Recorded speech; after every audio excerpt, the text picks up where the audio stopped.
बावजूद उसके पीछे नारेबाजी, मतलब कहीं ना कहीं कितनी बेसब्री से अभी भी लोगों को इंतजार है नतीजों का, वो दिखा रहा है यहाँ पर। मैं आपको फिर से ग्राउंड पर लेकर चलूंगी। मनोज्ञा इंतजार कर रही है, मेवाड़ रीजन, मतलब वो राजे रजवाड़ों वाला रीजन। लेकिन उससे पहले आपको सीधे डेटा सेंटर लेकर चलते हैं। शिरीन तैयार है उन मुद्दों के साथ जिन्होंने खास प्रभाव डाला है इस बार के राजस्थान विधानसभा चुनाव पर। शिरीन। बिल्कुल रोमाना, महत्वपूर्ण है ये दर्शकों तक पहुंचाना, लेकिन उससे पहले एक जरा बड़ी खबर हम अपने दर्शकों तक पहुंचा देते हैं। और एग्जिट पोल के नतीजों से पहले राजस्थान के मुख्यमंत्री अशोक गहलोत ने एक बड़ा बयान दिया है। हम आपको बता रहे हैं अशोक गहलोत का ये बड़ा बयान। क्या कहा है उन्होंने कहा है कि धर्म का कार्ड नहीं चला तो राजस्थान में बनेगी कांग्रेस की सरकार। राजस्थान समेत 5 राज्यों में कांग्रेस की सरकार बनने का दावा करते नजर आ रहे हैं अशोक गहलोत, और साथ ही ये कहते हुए कि अगर धर्म का कार्ड नहीं चला तो राजस्थान में कांग्रेस की सरकार तय है। जरा सुन लीजिए क्या कहा है अशोक गहलोत ने।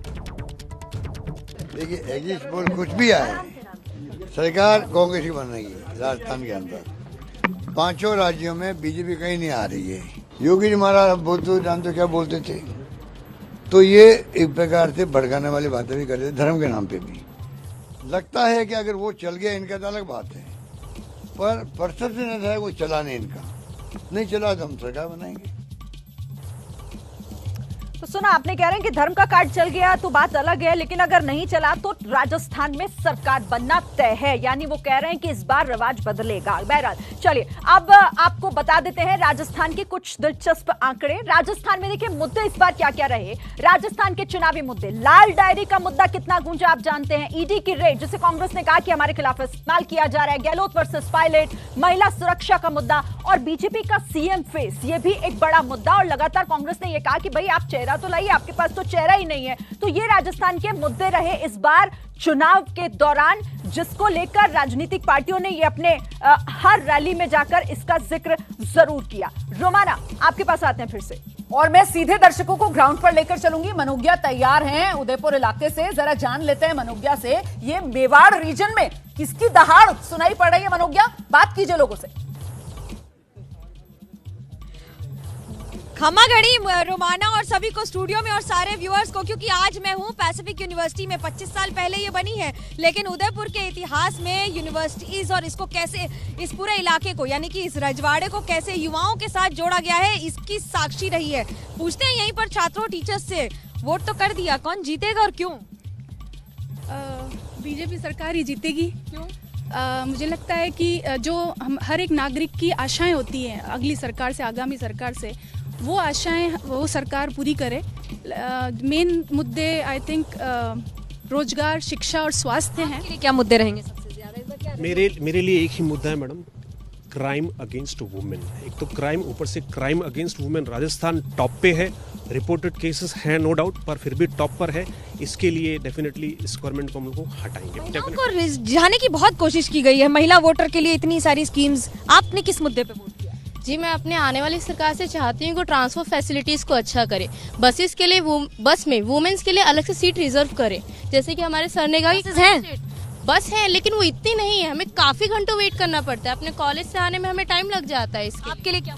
मेरे लिए तो पेपर्स और अनएम्प्लॉयमेंट की प्रॉब्लम है। जैसे 2 साल से 3 साल से पेपर्स लीक हो रहे हैं, बहुत सारी वैकेंसीज डाउन हो गई है। उसके वजह से बहुत सारे यूथ है, उनके चक्कर में ना आगे बढ़ ही नहीं पा रहे हैं। वो उन्होंने ग्रेजुएशन तो कर ली, बट उनको जॉब्स ही नहीं मिल रही, वो घर बैठे हैं। बहुत बड़ी बात है, ये युवाओं के लिए बहुत बड़ा मुद्दा है ये। बिल्कुल हाँ, बहुत बड़ा मुद्दा है। और मैं सोचता हूँ कि जो नेचुरल गैस और पेट्रोलियम की जो स्कीम्स निकाली इस प्रेजेंट गवर्नमेंट ने, वो गलत है। मतलब उज्ज्वला योजना को ही खाली वो 500 रुपये में सिलेंडर्स, और अगर इस सरकार को इतनी फिक्र होती तो ये इतने एंड में आके नहीं निकाल। आप क्या कहेंगे? मेरा फर्स्ट टाइम वोट है और मैं एग्रीकल्चर पे जाना चाहूँगा। एग्रीकल्चर पे जो भी सब्सिडीज़ वगैरह जो गवर्नमेंट नहीं प्रोवाइड कर पा रही है, वो प्रोवाइड करानी चाहिए। गवर्नमेंट कोई भी आए, बट जो सब्सिडीज़ वगैरह जो प्रोवाइड बहुत कराना जरूरी है, जिससे जो फार्मर्स वगैरह है, तो वो क्या है कि ज़्यादा जी। बड़ा दिलचस्प अभी अशोक गहलोत जी ने कहा है कि अगर धर्म नहीं चला तो कांग्रेस की सरकार आएगी। मैम, धर्म का कार्ड नहीं चला तो डेवलपमेंट का कार्ड चल जाएगा। आखिरकार हम देख रहे हैं कि उदयपुर में टूरिज्म का जो बूम आया है, पिछले साल भी उदयपुर को बेस्ट टूरिस्ट प्लेसेस में से एक का अवार्ड मिला था, लेकिन फिर भी जिस हिसाब से टूरिज्म का जो इंफ्रास्ट्रक्चर है वो बिल्कुल। तो ये मेवाड़ और इससे पहले मारवाड़ के मन की बात आपने जानी, और अब मैं सीधे आपको लेकर चलती हूं मनीष शर्मा के पास। राजस्थान की राजधानी जयपुर में मौजूद है और मनीष शर्मा जिनका पिछला 25 साल के करीब का अनुभव है, 5 से ज्यादा चुनाव जो है राजस्थान में कवर कर चुके हैं। और जानबूझकर मनीष आपके पास देरी से इसलिए आ रही हूं क्योंकि मेवाड़ मारवाड़ से होते हुए ही ढूंढार तक, जयपुर तक सत्ता हासिल की जा सकती है। तो फिलहाल ढूंढार में किसकी जीत का ऐलान हो रहा है? रोमाना, ये तो तय था, आप देरी से आई लेकिन आना तो तय था, क्योंकि आखिरकार सरकारें तो राजधानी में बनती हैं। लेकिन मैं आपको और शिरीन को एक छोटी सी त्रुटि है जिसको ठीक करवाना चाहूंगा। अभी डेटा सेंटर से हमारी जब शिरीन से बात हुई तो उनका कहना था राजस्थान की 200 सीटों पर चुनाव हुआ। इसमें मैं एक संशोधन करना चाहूंगा। एक सीट जो श्री गंगानगर की थी, वहां पर एक प्रत्याशी की मृत्यु हो गई, इसलिए इस बार राजस्थान में 199 सीटों पर चुनाव हुआ है। खैर, ये तो एक संशोधन की बात थी। अब ये तमाम लोग हैं मेरे साथ, जयपुर की जनता है, इनसे हम बात करना चाहेंगे, क्योंकि 5 साल कांग्रेस, 5 साल बीजेपी, आपको क्या लगता है कि ये रिवाज टूटेगा या ये रिवाज कायम रहेगा? टूटेगा रिवाज तो। ये रिवाज टूटेगा, यानी कांग्रेस सरकार आती है? नहीं, बीजेपी है। रिवाज टूटा इसका मतलब? नहीं, सॉरी, बीजेपी नहीं। जी, आप बताइए, आपको क्या लगता है? बीजेपी आएगी। बीजेपी आएगी। आप बताएं, आपको क्या लगता है? बीजेपी। आपसे जानना चाहूंगा। हंग असेंबली। देखिए रोमाना, बड़ी इंटरेस्टिंग बात, ऐसा क्यों कहा आपने हंग असेंबली? अब किसे थोड़े से क्या है कि मामला ऐसा लग रहा है कि सरकार के खिलाफ जो वो होता है कि एंटी इनकम्बेंसी होती है, वो थोड़ी कम दिखाई दे रही है कि सरकार ने जो काम किया है उसको लोग पसंद भी कर रहे हैं, कुछ वोटिंग परसेंटेज भी बढ़ा है। तो ऐसा लग रहा है कि कोई ना कोई ऐसी बात है कि कुछ वोटिंग उनके फेवर में गया है, कुछ उनके फेवर में गया है। तो इस वजह से ऐसा महसूस हो रहा है कि क्लियर कट मेजोरिटी, शायद कट मैंडेट नहीं मिलेगा। आपको क्या लगता है? मुझे ये लगता है कि कांग्रेस गवर्नमेंट ही रिपीट होएगी इस बार। इन्होंने जितना जनता के लिए काम किया है, सेवा की है, उतना शायद ही किसी गवर्नमेंट ने किया होगा।